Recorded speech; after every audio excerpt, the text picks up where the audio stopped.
Here we have the SJ7000. It looks very similar to other cameras in the SJ Cam range, although it's no relation, and in fact it's a clone of the SJ Cam 4000. Comes with a lot of accessories, including this lovely little waterproof case. But first let's take a look at the camera. Now, to open the case, flip this over, flip the catch, pop it out. Right, the camera. First off, the controls. Turn on off with this button at the front that says mode. Press and hold for 3 seconds and it will turn on and say welcome. And it's immediately able to run in 1080 HD 30 frames a second. Press and hold for 3 seconds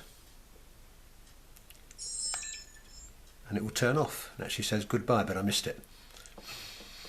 Button on the top which says OK is the shutter release button, but also when you use these two buttons on the side here with arrows that point up and down, it will allow you to scroll through the built-in menu and change lots of the parameters, which I will list at the end, but they include changing the video mode from 1080 to 720 or 720 60 frames a second, to change the resolution of the stills that it can take, to go into time-lapse mode, many functions, colour balance and so on, all listed at the end.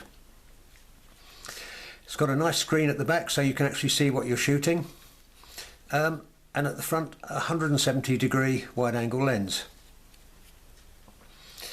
Battery compartment is in the base, which you access by flipping this over, and the battery, as far as I can see, is very similar to the batteries used in the SJ Cam range, so you should have no problems in getting replacement batteries. On this end you've got two sockets. One is a kind of mini HD out and the other one is the USB charging socket, and of course it comes with a charging lead. And the charging socket looks very similar to that on my HTC Android phone and Android tablets and so on, so a very common lead. Right, what else has it got? I'll turn it on. Welcome. You'll notice there's a little blue LED here. I don't know if you can see it. If I press the shutter release, apart from seeing the red light flashing, you'll see the blue LED is flashing, which indicates that it's actually recording. Press again, stops recording. When you're actually recording, once the screen has turned itself off for power saving, it would need one press to wake it up, and then the second press will actually turn it off when it's recording. There's nothing on the front to show that it's actually recording, although when it's in the waterproof case you can vaguely see the blue reflecting through the case. Okay, so here's how you change the settings in the menu. Turn the camera on, 3 second push. Now the button on the front, which changes the mode, one press and it will take stills. The little number 8 there means I've got the setting 8 megapixels. Second press lets you scroll through recorded media. That's using the up down buttons on the side. Third press takes you into the setup menu, so if I press OK, I can now scroll up and down. Press OK, change the setting, press OK again, scroll down, time-lapse recording, change the time of the interval, and so on. To come out of that menu, press mode button again and you're back into video recording mode. As far as charge time goes, the book says charge for 3 hours. There's a red light that comes on here when it's charging, and that light goes out when it's fully charged.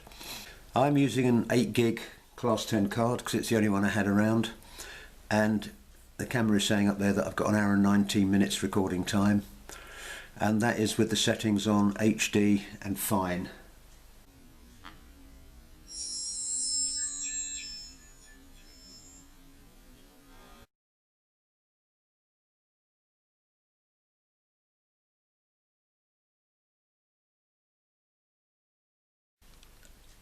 As I mentioned, it's got Wi-Fi, or did I mention that? It has built-in Wi-Fi, so it will communicate with your tablet or phone given the appropriate app. To access and turn on the Wi-Fi, give the up button a short press and you'll see the Wi-Fi symbol. It's now ready to be recognised and communicate with your phone. Also, you see the yellow LEDs flashing to say that Wi-Fi is activated. Once it's actually communicated and connected with a device, it will be solid and not flashing yellow. Let's look at the waterproof case. Comes with 2 different backs, as is quite common with action cams now. One is solid if you did want to use it underwater or in extreme conditions like kayaking. The other one is partially opened at the side so that no doubt you can get some sound recording. It's a nicely made waterproof case. You can access all the controls while it's in the case. The only thing of course you can't access is the USB charging socket unless you make a hole, but the manual does say that it will record while it's being charged, so potentially if you connected a power pack to it you could probably record a very long time lapse or very long video. Right, easy to put the camera in, pop it in, give this a squeeze, clip it down, there you go, in the case. A nicely made case, has a good feel about it, as does the camera, and considering it's a clone and probably 1/4 the price of some of the action cams around, I'd say very good actually, very good value, and first results I've seen have been very sharp. Right, I'll turn it off. I can see the yellow lights flashing. Goodbye. Oh, too late.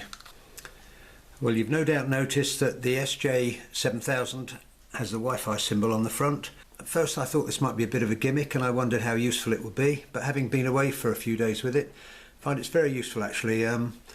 There are a couple of apps that you can install on Android tablets or iOS, which will enable you to remotely turn on and off the camera, to monitor what it's viewing, to download video direct to the tablet and review it, or change settings. Very useful and easy to set up. Right, let's take a look at the many accessories that come with the SJ7000. First off, there's the waterproof case, which comes with 2 backs, as I said. An slightly open back so that it will allow sound in, and the closed back which will make it totally waterproof. Another camera mount which will just take the open body. It has 1/4 inch screw threads on it so that you can mount it on a tripod. Good for time lapses and things, or occasions when you don't need the waterproof case. Mains charger plug. As you can see, it's a Euro plug, so you will need some kind of adapter for that. The main mounting system are these slide-in clips, and there are a variety of mounts that go easily onto those just by screwing on, just like so. A variety of mounts, as I say. Another one, a belt clip so that you can fix the camera on your belt. Handlebar mount. Some straps. I'm not quite sure what you're supposed to do with these. If you put 2 together they would be big enough to go around a helmet. Some Velcro straps. Some cable ties. A wire strop for securing the camera when it's on your helmet, and some more sticky pads for fixing that mount onto your helmet, and a lens cleaning cloth. And finally, of course, the instruction manual, which is written in several languages and is not bad really. It's much better than some I've seen. A bit more about the belt clip and the open frame. This fits onto here, like so, camera clips in, like so, and I figured afterwards this could be very useful for paragliding, because you could clip it onto a chest strap, or if you wear an open face helmet, I've just discovered that it will clip nicely onto the front of a full face helmet like this. And personally speaking, I'm not a great fan of GoPros on the top where they can catch lines. Much prefer my cameras to be mounted on my chin, plus I can turn it on and off as I want to. So I'd say could be a useful bit of kit. This is how I turn it off.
Thanks.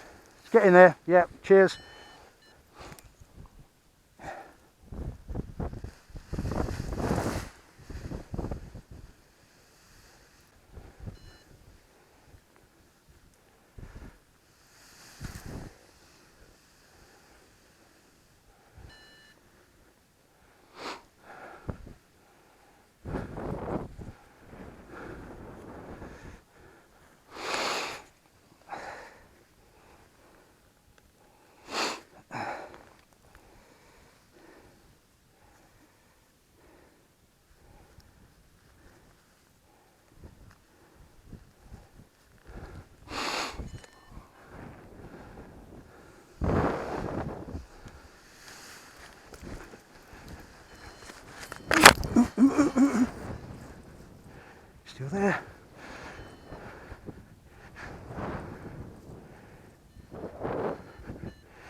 Come on.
Okay, my conclusions about the SJ7000. I'd say unless you're a professional broadcaster and want broadcasting quality HD video. This camera will do just as good a job for a quarter of the price or less. Very nicely made, good colour quality, good sharpness.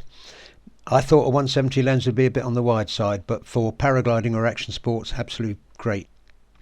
Battery life was in excess of an hour and a half, which equated to about 8 gigabytes of data. So to be on the safe side, I'd say you'd probably best use a 16 gig class 10 card. Recording format is MOV264. As I mentioned, it does 1080 or 720, and it also will allow you to do time-lapse, motion detect. You could use it as a car camera. It's got a good bunch of accessories, lovely waterproof case. So all in all, I think a great little camera, especially at the moment $59 from GearBest in China, which equates at current exchange rates to about 40 quid, and that's including post. The YouTube video won't really do it justice. I'll put a link below to a Dropbox where you, if you're interested, you could download some raw files. So good luck and